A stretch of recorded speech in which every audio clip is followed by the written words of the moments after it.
वर्ण वृद्ध उत्तम है। फिर बताएंगे थोड़ी देर मतलब समझ में आ रहा? भले ही कोई जो है बूढ़ा है, बूढ़ा, और आप जो है ब्राह्मण घर का शरीर है, तो वो बूढ़ा आपको प्रणाम कर सकता है, आप उसे प्रणाम नहीं करेंगे। आई समझ में कि नहीं आई? आज इन बातों को कोई स्वीकार नहीं कर रहा है, और इसी की सब जगह लड़ाई चल रही है। नहीं, हमारे यहाँ सातों जातियों में कितना हृदय स्नेह हुआ करता था कि नहीं? हम दाऊ कहते थे, किससे? नाऊ से।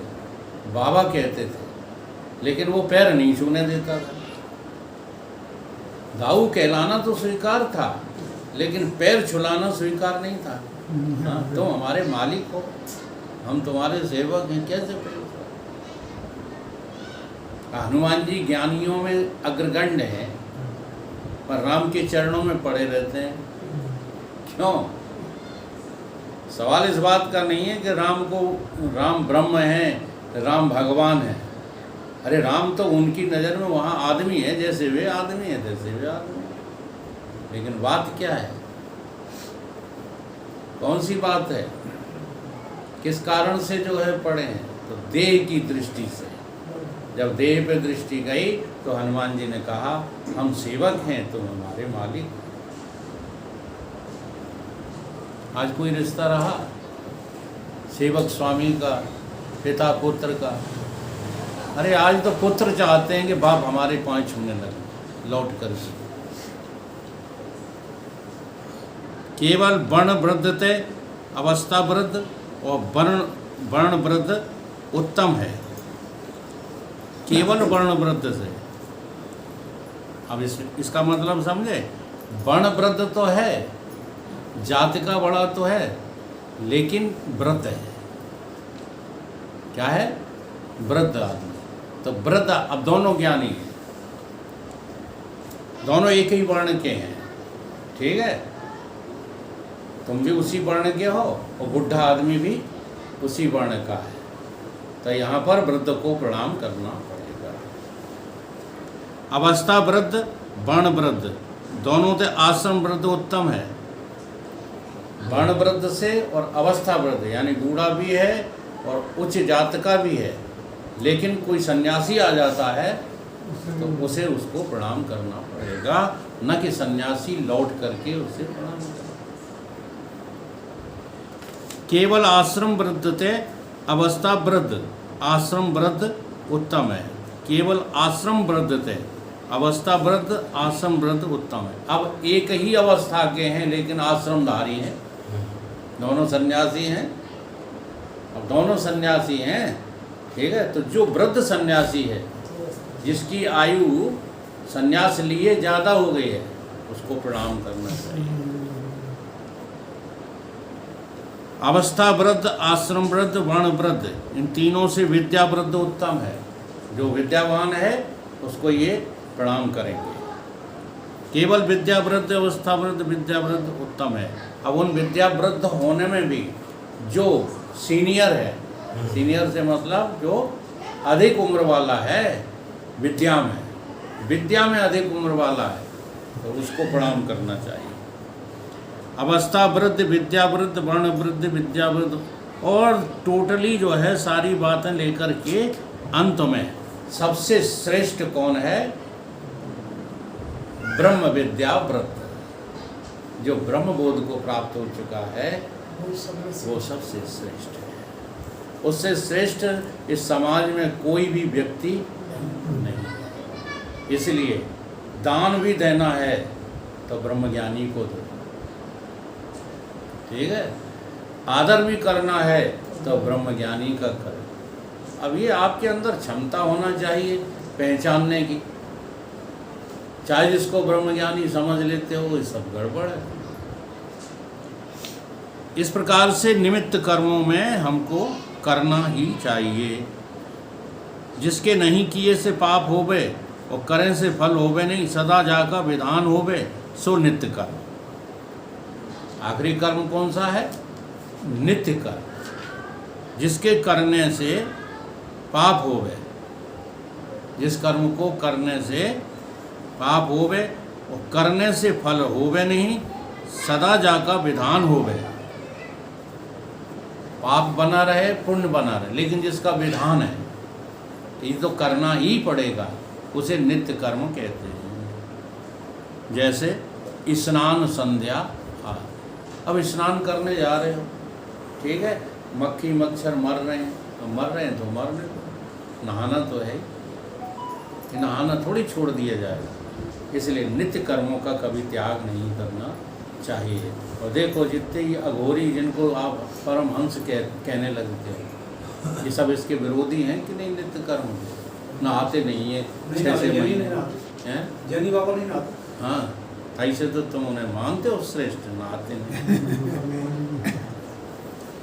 जो चीज जहाँ है, वेदांत एक ऐसी प्रक्रिया देता है जिससे आपको सबसे उत्तम वस्तु का भी बोध हो जाए और जीवन में तुम्हारा व्यवहार भी जो है चमकने लगे।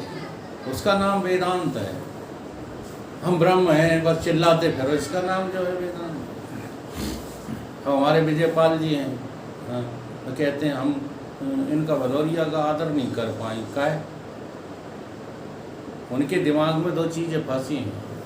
एक तो भदौरिये सारे हैं उनके, ठीक है, हाँ, ऐसे वेदांतियों को बताता है जिनको सहूर ही नहीं है, वेदांत के बारे में कुछ पता ही नहीं। अर्जुन और कृष्ण की नहीं सुनी। दूसरी चीज़ क्या कहते हैं, वकील साहब सिनेमा देखते रहे। हमने कौन सिनेमा देखो, नहीं तो हम श्रेष्ठ हैं कि वैसे हैं। वही तो कहा, अब तुम श्रेष्ठता का गणित कहाँ से लगाते हो? तो और भैया जब बैठे हाँ, ये बात भी है। हम तो अभी जो है कार में नहीं बैठ पाते, ढंग की कार ही नहीं मिलती। ये सब बेकार की बात है। इसलिए शास्त्रों का अध्ययन करो, शास्त्रों में तुम्हें सब कुछ मिल जाएगा। और ये विचार सागर मैंने इसीलिए तो जो शुरू किया है। जैसे रामचरितमानस में गोस्वामी जी ने क्या लिखा है, आरती में क्या आता है, सर्व शास्त्रों का क्या है, रस है। चारों वेद 6 शास्त्र सब ग्रंथन का रस, सब संतन की सम्मति और मुनिजन संतन को सर्वस, सब सार है। ऐसे ये ग्रंथ है ना, जो है ये ग्रंथ सब उपनिषदों का, सब शास्त्रों का ये सार है। इस ग्रंथ को जिसने एक बार समझ लिया, हाँ, मुक्ति तो उनके चरण चूमेगी। केवल समझना ही, समझने में मेहनत करना पड़ेगी, चाहे आपको ये 10 बार क्यों ना पढ़ना पड़े। हाँ, और बिना गुरु के ऐसे ग्रंथ पढ़े नहीं जाते। जिसने उसको समझा है, पढ़ा है किसी अच्छे गुरु से, वह उसी के द्वारा ये ग्रंथ पढ़ना चाहिए। अपने आप ये ग्रंथ गुमराह कर देते हैं। अब यहाँ पूर्व पक्षी की बात चल रही है, ठीक है, तो तुम कर्मों में ही उलझ के रह जाओ। अगर पूर्व पक्षी की बात को पूरी तरह पालन करने लगोगे तो कहाँ उलझ के रह जाओगे, कर्मों में उलझ के रह जाओगे। कर्म से आगे की बात आप सोच ही नहीं पाएंगे। तो मोक्ष की इच्छावान काम्य और निषिद्ध कर्म करे नहीं। जिन्हें मोक्ष की इच्छा है, ये पूर्व पक्षी कह रहा है, तो कामना से कर्म करे नहीं और निषिद्ध कर्म करे नहीं। काम कर्म से उत्तम लोक को जावे हैं और निषिद्ध से नीचे लोक को जाते हैं। इसलिए दोनों का त्याग करें और नित्य कर्म सदा करें और नैमित्तिक जब निमित्त होवे तब नैमित्तिक कर्म करें। 4 में से 2 कर्म का निषेध कर दिया, 2 करते रहो। नित्य नैमित्तिक कर्म नहीं करे तो पाप हो जाएगा, ता पाप से नीच योनि को प्राप्त होगा। इसलिए पाप के रोकने के वास्ते नित्य नैमित्तिक कर्म तो करना ही चाहिए। नित्य नैमित्तिक कर्म और फल नहीं, यही फल है। जो तिनके नहीं करने से पाप होवे सो उनके करने से पाप होगा नहीं। इसलिए मुमुक्षु नित्य नैमित्तिक कर्म अवश्य करे। ये कौन कह रहा है? पूर्व पक्षी कह रहा है। जो कदाचित प्रमाद से निषिद्ध कर्म हो जाए तो ताका दोष दूर करने के लिए प्रायश्चित कर्म करे, और जो निषिद्ध कर्म नहीं किया होवे तो भी जन्मांतर के जो पाप हैं उनको दूर करने के लिए प्रायश्चित कर्म करना चाहिए। परंतु इतना भेद है, प्रायश्चित दो प्रकार का होता है, एक असाधारण और एक साधारण। जो किसी पाप विशेष को दूर करने के वास्ते शास्त्र ने विधान किया वो तो असाधारण प्रायश्चित है। जैसे गैया मार दी आपने तो प्रायश्चित कराया गया, यह साधारण प्रायश्चित है। असाधारण असाधारण जैसे पूर्व कहा उपवास वगैरह, किसी बात को जो है लेकर के उपवास करना। सर्व पाप को दूर करने के वास्ते शास्त्र ने जो विधान किया कर्म साधारण प्रायश्चित है। जैसे गंगा स्नान करो, राम नाम का जप करो, माला फेरो, ये सारे कर्म जो है कैसे हैं, साधारण पापों को दूर करने के लिए। इस रीत से दो प्रकार का ये प्रायश्चित कर्म है। जो ज्ञात पाप होवे तो तिस पाप का नाशक असाधारण प्रायश्चित शास्त्र ने कहा, और जो जन्मांतर के अज्ञात पाप होवे उनके लिए साधारण पाप। इस जन्म में तो कोई पाप किया नहीं, पिछले जन्मों में हुए होंगे तो गंगा जी का स्नान करा तो गंगा के स्नान से वो दूर हो जाए।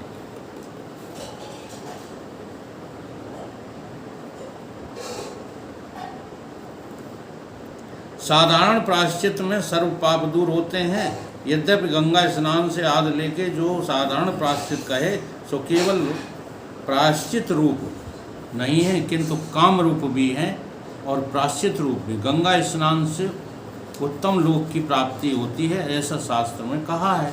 इसलिए ईश्वर के नाम उच्चारण में भी उत्तम लोक की प्राप्ति होती है। इसलिए काम रूप पाप के नाश की प्रायश्चित कर्म करना ही चाहिए। इसमें घाटा क्या है, हरिद्वार गए, गंगा नहाया, ठीक है, हाँ, सवेरे उठकर रोजाना बैठ के 2-4 माला फेर ली, तुम्हारा जा क्या रहा है। भजन भी तो गाते हैं, तेरो कहा गांठ को जाए सिया राम राम कहे, क्या बिगड़ क्या रहा है।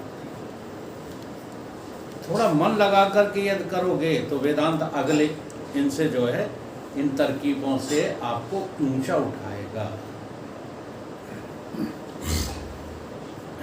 जैसे अश्वमेघ ब्रह्म हत्या आदि पाप का नाशक है और स्वर्ग की प्राप्ति रूप फल का हेतु है, तैसे ही गंगा स्नान आदि केवल प्रायश्चित नहीं है, गंगा स्नान से उत्तम लोक की प्राप्ति भी होती है।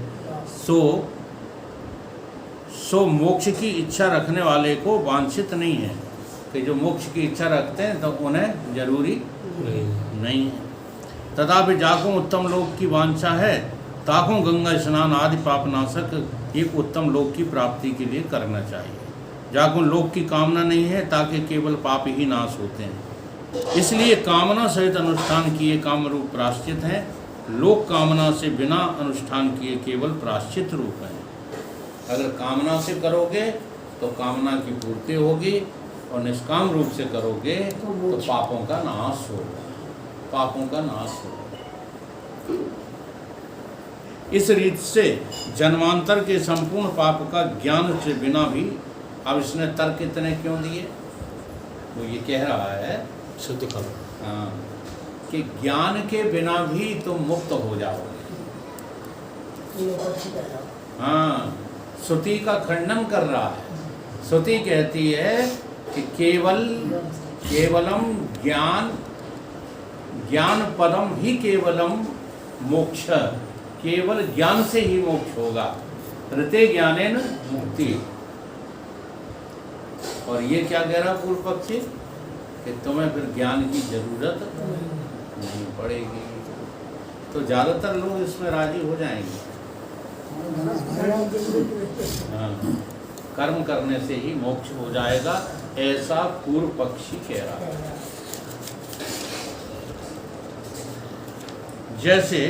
तैसे मुमुक्षु के जन्मांतर के काम कर्म भी बंध्या के समान हैं, फल हेतु नहीं है।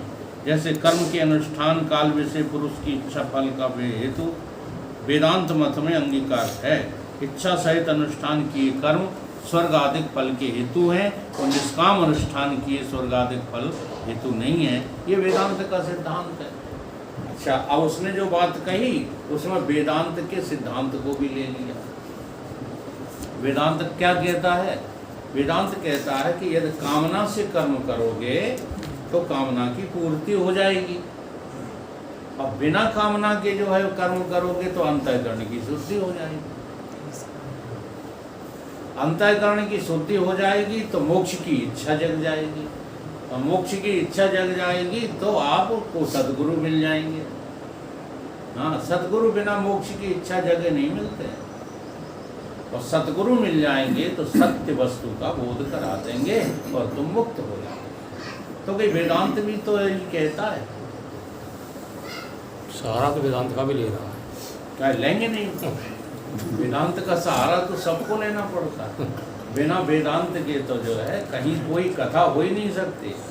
लेकिन चूंकि वेदांत को समझते नहीं है लोग, इसलिए ना समझी से वेदांत का नाम लिए कि आज वेदांत सम्मेलन। कहीं वेदांत सम्मेलन होते ही नहीं, और जहाँ होते हैं वहाँ ऐसे ही 4 लोग बैठे होते। अभी अभी धर्मशाला में जब कराया था कार्यक्रम, उसमें कराया था वाटर वर्क्स में, तरुण वाटिका में, तरुण वाटिका। तो आपने देखा था कितने लोग आते थे? अपने लोग काल तो फिर शुरू है। हैं? काल तो फिर शुरू है। काल से क्या? आओ सतपाल की आए रहे 4 शिष्य। क्या शुरू है? जय सत्संग तरुण वाटिका। सतपाल सत्यपाल की 4 शिष्याएं, नाम सकता जाए। अच्छा, ठीक है, सुनिए ही जाए। सतपाल जी महाराज के संप्रदाय के संत आ रहे होंगे। तैसे ही कर्म की सिद्धि से अनंतर भी पुरुष की इच्छा फल का हेतु है। सो पुरुष की इच्छा जिस काल में पुरुष मुमुक्षु हुआ तब दूर हो गई, इसलिए जन्मांतर के काम कर्म भी फल के हेतु नहीं है।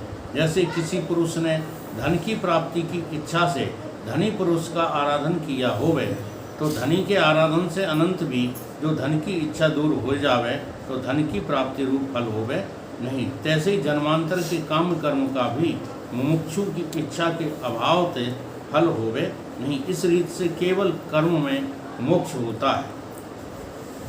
काय में वो मोक्ष होता है? कर्म में। कर्म से मोक्ष हो ही जाएगा। ये पूर्व पक्षी की बात चल रही है, नहीं दिमाग में बिठा लो। हाँ, कर्मों से मोक्ष कभी नहीं होता। इसके लिए जो है एक छंद कहा सुंदरदास जी ने, आत्म शुद्ध स्वरूप को भूलो, मान लियो में शीश लो एड़ी, स्वर्ग लहे शुभ कर्म किए, दुष्कर्म किए दुख नरक नसेड़ी, और कर्म की नाश है ज्ञान बिना, तो कर्म नाश बिना छूटे नहीं भव पीढ़ी, कर्म शुभाशो दो में बंधन, सोने की बेड़ी हो चाहे। अगर आप शुभ कर्म करेंगे तो स्वर्ग चले जाएंगे, पुण्य भोगेंगे, लेकिन पुण्य भोगने के पश्चात फिर से आपको जो है मृत्यु लोक में पाप भोगने के लिए आना ही, पुण्य छीने मृत्यु लोक के विसंति। ये चक्र चलता ही रहेगा कर्मवादियों का। अपन लोग कर्मवादी तो हैं ही, जब से सृष्टि बनी है तब से सृष्टि में घूम रहे हो। क्यों? कर्मों के कारण। कर्मों से बचने की कोशिश कोई नहीं करता, और जो करता है वही मोक्ष को प्राप्त होता है। इसलिए कर्मों के बंधन से बचने के लिए हमको कर्म करते हुए भी कर्मों से आस्था खत्म करनी है।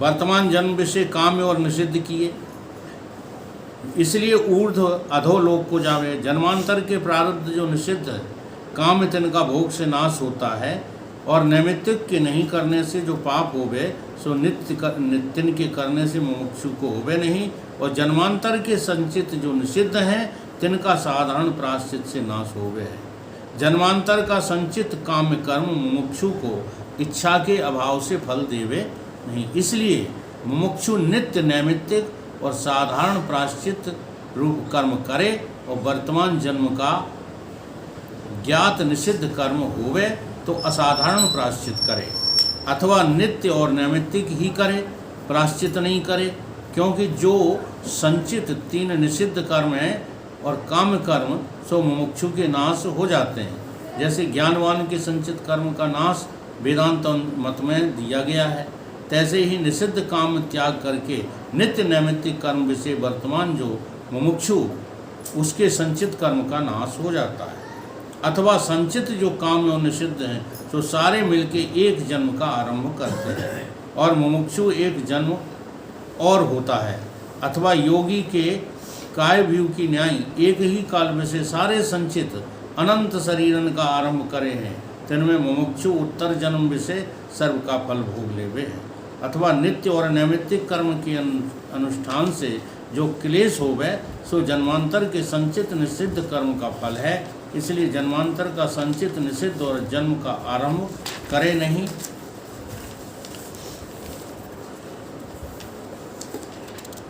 काम जो संचित है सो एक जन्म अथवा एक काल में अनंत शरीरन का आरंभ करे है, इसलिए मुमुक्षु को उत्तर जन्म विषय दुख का लेश भी होवे नहीं, केवल सुख भोगे है।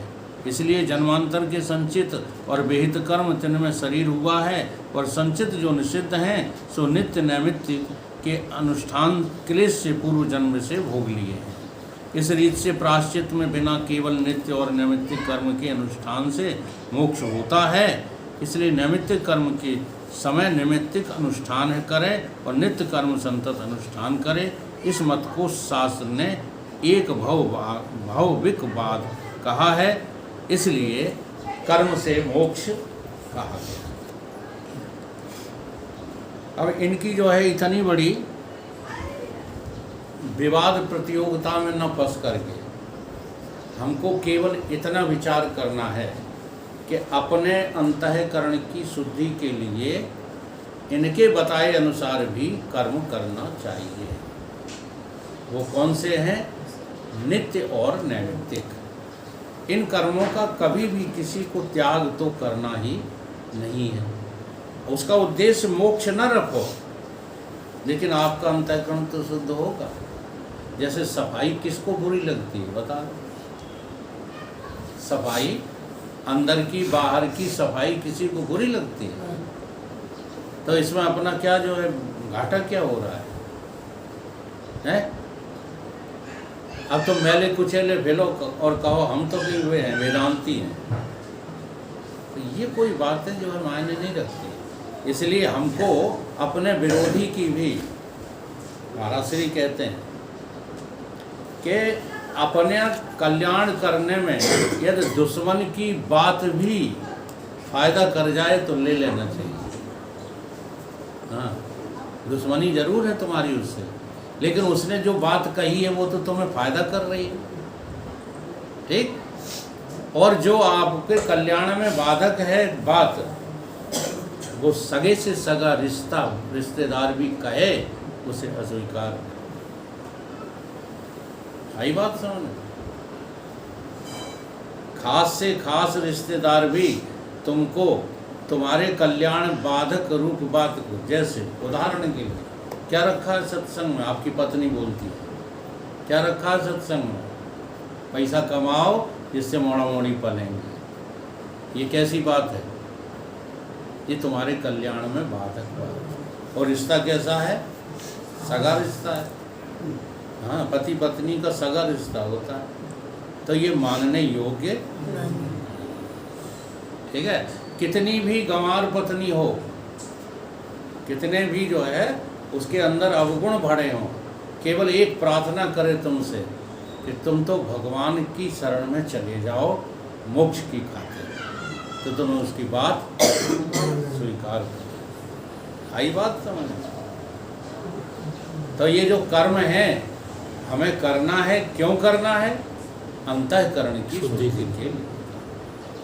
अंतःकरण की शुद्धि के लिए निष्काम कर्म सदैव करते रहना चाहिए।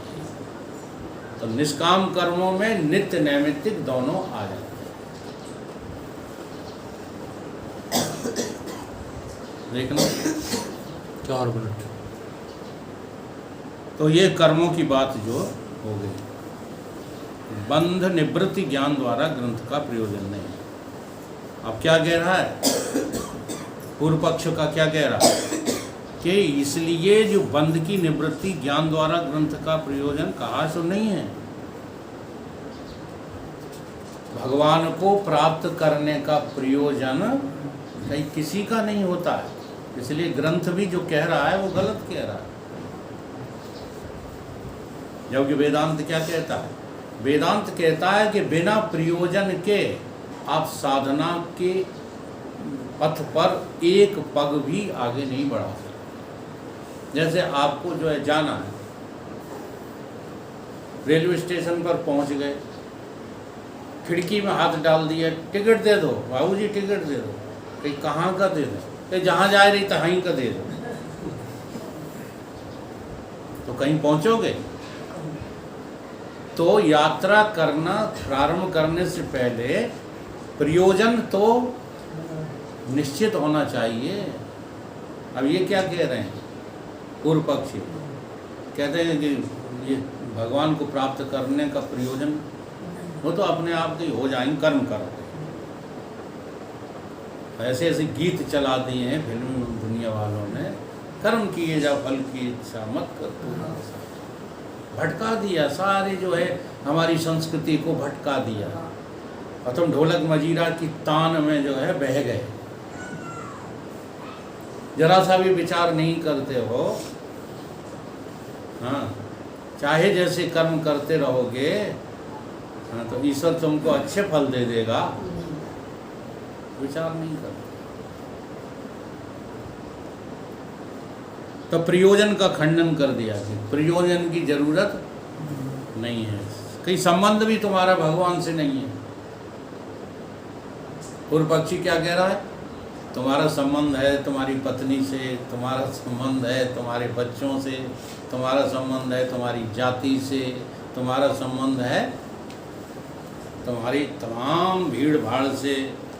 भगवान से तुम्हारा कोई संबंध नहीं। क्या है? देखे आज तक भगवान। जबकि वेदांत क्या कहता है कि आप साधना की प्रक्रिया, साधना की डगर, साधना का पथ प्रारंभ ही इस बात से करो कि हमारा संबंध ही तो केवल हमारा प्रियतम, हमारा प्रभु है, मेरा और किसी से कोई संबंध। बात आ रही समझ? जब तक संबंध स्थापित नहीं कर रहे भगवान से, तब तक साधना का ही की। तो ये संबंध खंडन भी करते हैं। अधिकारी आदि को अभाव से संबंध भी बने नहीं। विषय के अभाव से ग्रंथ का और विषय का प्रतिपादक संबंध बने नहीं। अधिकारी और फल के अभाव से तिनका प्राप्य प्रापक भाव बने नहीं। अधिकारी के अभाव से ताका भी विचार कृत कर्तव्य भाव संबंध बने नहीं। ज्ञानी को निष्फलता होने से ग्रंथ का और ज्ञान का जन्य संबंध बने नहीं। सफल वस्तु जन्य होवे नहीं। पूर्व कही रीत से ज्ञान सफल होता नहीं। ज्ञान के स्वरूप का भी अभाव है, इसलिए भी ज्ञान का भी ग्रंथ का संबंध बने नहीं। इसलिए जीव ब्रह्म का अभेद निश्चय का नाम सिद्धांत में ज्ञान जो है अभेद निश्चय बनता नहीं है। पूर्व पक्षी बहस कर रहा है कि तुम कभी भी ब्रह्म नहीं हो सकते। ये पूर्व पक्षी है और विराम लगने वाला है।